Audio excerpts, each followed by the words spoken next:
ಚೈತ್ರದ ಕುಸುಮಾಂಜಲಿ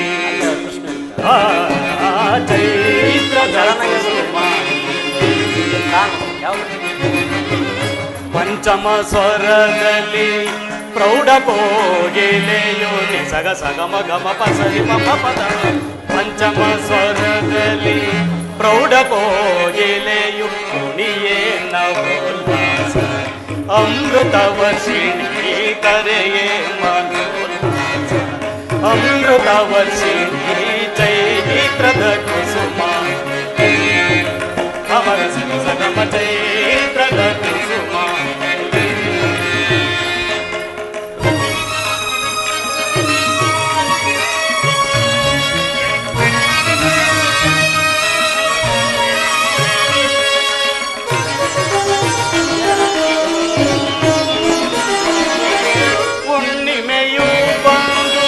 ಅತಿಥಿಯ ಹಾಗೆ ವಿರಹಿ ಉನ್ಮಾನವು ಹಾಗೆ ಮೈಗೆ ಗಗಗ ಗಸನಿ ಗಮಗ ಸರಿಗ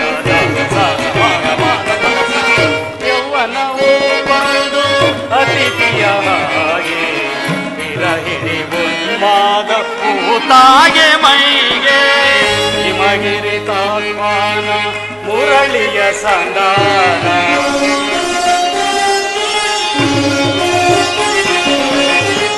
ಜಲದ ಮುರಳಿಯ ಸಂಧಾನ ವರ್ಷದ ಋತು ಕಣ್ಣಿಗೆ ಹೇಳಿ ಹಾಡು ನರ್ತನಕ್ಕೆ ಕೀರ್ತನಕ್ಕೆ ನರ್ತನಕ್ಕೆ ಕೀರ್ತನಕ್ಕೆ ನಾಟ್ಯ ಕಲಾ ರೂಪಿಣಿಗೆ ಚೈತ್ರದ ಕುಸುಮಾಂಜಲಿ ಮಮಗ ಸನಿ ಸಗಮ ಚೈತ್ರದ ಕುಸುಮಾಂಜಲಿ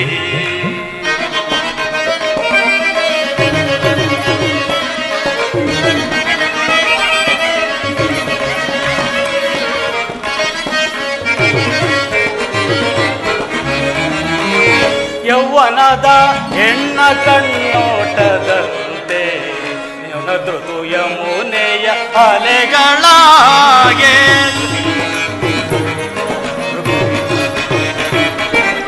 ಯೌವನದ ಹೆಣ್ಣ ಕಣ್ಣೋಟದಂತೆ ಶರಧೃತು ಯಮುನೆಯ ಅಲೆಗಳಾಗೆ ಮುರಳಿಯ ಆಹ್ವಾನ ಕಂಗಳ ಸಂಧಾನ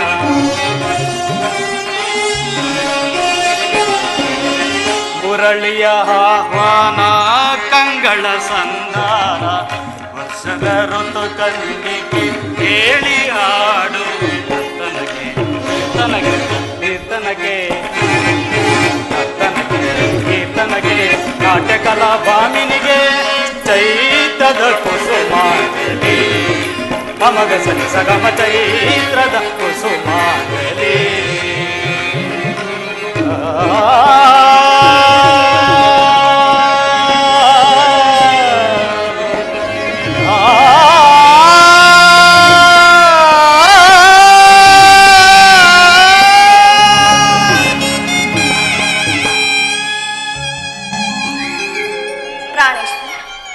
ಹಾಗಾದರೆ ಯುದ್ಧವು ನಿಶ್ಚಯವಾಯಿತು.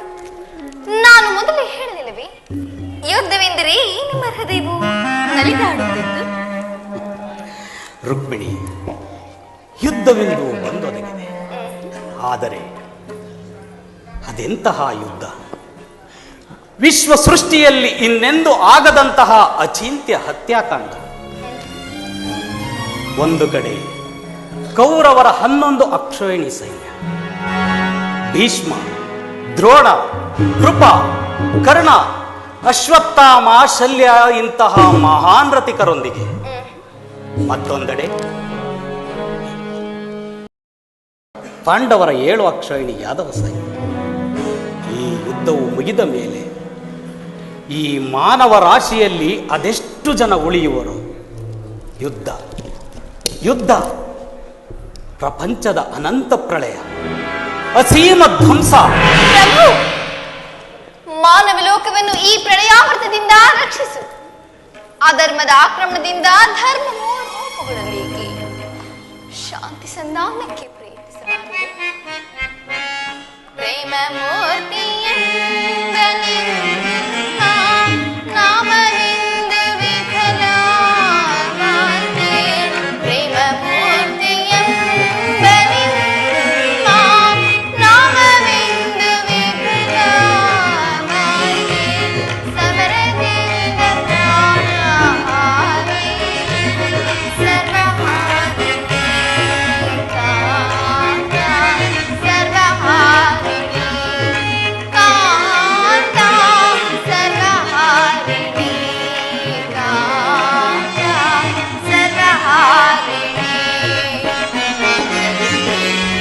ಸಮಾಧಾನ ಭೇದವೆಲ್ಲ ಕೋಮಲಾಂಗಿ ವಿಫಲವಾಯ್ತು.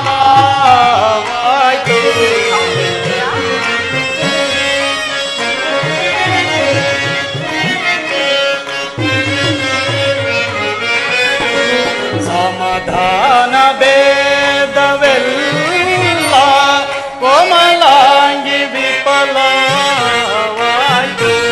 ಸಮರದಂಡವಿಂದು ಹರಣಿ ಪಾಪಹಾರಿಣಿ ಕಾಂತೆ ಪಾಪಹಾರಿಣಿ ಕಾಂತೆ ಪಾಪಹಾರಿಣಿ ಕಾಂತೆ ಪಾಪಹಾರಿಣಿ.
ಧರ್ಮರಾಜ ಸ್ಥಾಪನೆಗೆ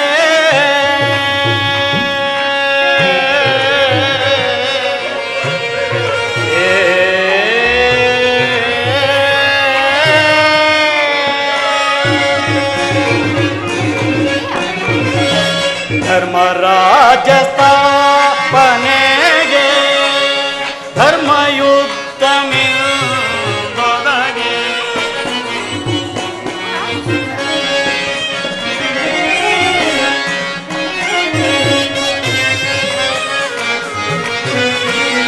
ಧರ್ಮರಾಜ ಸ್ಥಾಪನೆಗೆ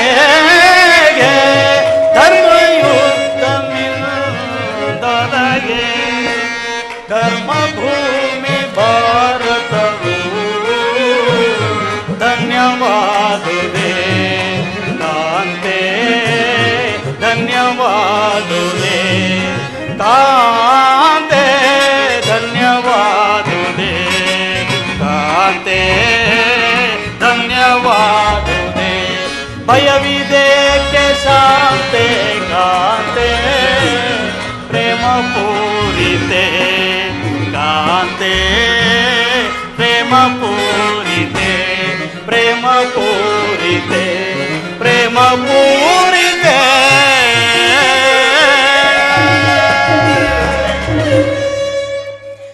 ಶಾಂತಿಯಿಂದ ಸೃಷ್ಟಿಯು ವಿಕಾಸವಾಗುವುದಿಲ್ಲ ಪ್ರೇಯಸಿ. ಪುರಾತನದ ಅಳಿವೆ ನೂತನದ ಆವಿಷ್ಕಾರ. ಯುದ್ಧವಿಂದು ಅವಶ್ಯಕ. ಆದರೆ ನಾವು ಈ ಯುದ್ಧದಲ್ಲಿ ನೂತನ ಜಗತ್ತನ್ನೇ ನಿರ್ಮಿಸುವೆ. ಈ ವೀರರ ರಕ್ತದಿಂದ ಈ ಭೂಮಿಯನ್ನು ಸುಸಜ್ಜಿತಗೊಳಿಸಿ ನನ್ನ ಸಮರ ಗೀತೆಯು ಮಾನವನಿಗೆ ಧರ್ಮದ ಪರಾಕಾಷ್ಠತೆಯನ್ನು ಬೋಧಿಸುವುದು. ಪೃಥ್ವಿಯ ಕಲುಷವನ್ನು ವೀರ ರಕ್ತದಿಂದ ತೊಯ್ಯುವೆ. ಕುರುಕ್ಷೇತ್ರ ರಕ್ತ ಧೂಳಿಯ ಒಂದೊಂದು ಕಣವನ್ನು ರಕ್ತ ರಸದಿಂದ ತೋಯಿಸಿ ವೀರ ದರ್ಪದಿಂದ ಸುಸಜ್ಜಿತಗೊಳಿಸಿ ಧರ್ಮದ ಬೀಜವನ್ನು ನೆನೆದೆ. ಆ ಬೀಜವು ಅಂಕುರಿಸಿ ದರ್ಶನ, ರಾಜನೀತಿ, ಧರ್ಮ ಇಂತಹ ಅನೇಕ ಫಲಪುಷ್ಪಗಳನ್ನು ಜಗತ್ತಿಗೆ ನೀಡುವುದು. ಸ್ವಾಮಿ, ನಿಮ್ಮ ಸ್ಪರ್ಶವು ಮೃತ ಸಂಜೀವಿನಿ. ಆ ದೃಷ್ಟಿ ಮಾತ್ರದಿಂದ ಜಡ ಜಗತ್ತನ್ನೇ ಜೀವಂತವಾಗಿ ಮಾಡಬಲ್ಲಿರಿ ನೀವು. ಅದನ್ನುಳಿದು ಈ ರಕ್ತಪಾತದ ಅವಶ್ಯಕತೆ ಏಕೆ? ದೇವಿ, ಕಾಳ ಸರ್ಪವು ಕಚ್ಚಿದವನನ್ನ ಮೃತ್ಯು ಮುಖದಿಂದ ರಕ್ಷಿಸಬೇಕಾದರೆ ವಿಷಸ್ಪರ್ಶವಾದ ಆ ಅವಯವವನ್ನು ಛೇದಿಸದ ಹೊರತು ಮತ್ತಾವ ಉಪಾಯವಿಲ್ಲ. ಆರ್ಯಾವರ್ತಕ್ಕೀಗ ಇಂತಹ ಅವಸ್ಥೆಯುಂಟಾಗಿದೆ. ಅಭಿಮಾನ ಸುರೆಯಿಂದ ಪ್ರಮಕ್ತರಾದ ಕ್ಷತ್ರಿಯರ ನರನಾಡಿಗಳಲ್ಲಿ ರಕ್ತಾದಿತ್ಯವು ಹೆಚ್ಚಿ ಅಧರ್ಮ ರೋಗದ ಅಂಕುರವು ಕಾಣಿಸಿಕೊಂಡಿದೆ. ರಕ್ತ ಕ್ಷಯದಿಂದ ಅದನ್ನು ಸಂಪೂರ್ಣವಾಗಿ ನಾಶ ಮಾಡದ ಹೊರತು ಧರ್ಮ ಸಂಸ್ಥಾಪನೆಯಾಗುವುದಿಲ್ಲ ದೇವಿ. ಇಷ್ಟೊಂದು ಜನರ ಮರಣದಿಂದ ಧರ್ಮ ಸಂಸ್ಥಾಪನೆಯಾಗುವುದಾದರೆ ಅಂತಹ ಧರ್ಮಕ್ಕೆ ನಡೆದ ಕಾರಣವಿದೆ. ಸ್ವಾಮಿ, ಈ ಯುದ್ಧವನ್ನು ನಿಲ್ಲಿಸಲು ತಾವು ಮತ್ತೊಂದು ಬಾರಿ ಪ್ರಯತ್ನಿಸಿ. ಈ ಘೋರ ಹತ್ಯೆ ಕಾಂಡದಿಲ್ಲಲಿ. ಆಗಲಿ, ನಿನ್ನಿಚ್ಛೆಯಂತೆ ಈ ಸಾರಿ ಶಾಂತಿಗೆ ಮತ್ತೊಂದು ಸಾರಿ ಪ್ರಯತ್ನಿಸುತ್ತೇನೆ. ಆದರೆ ಈ ನನ್ನ ಕೊನೆಯ ಪ್ರಯತ್ನವೂ ಸಹ ವಿಫಲವಾಗುವುದು ಪ್ರೇಯಸಿ, ವಿಫಲವಾಗುವುದು.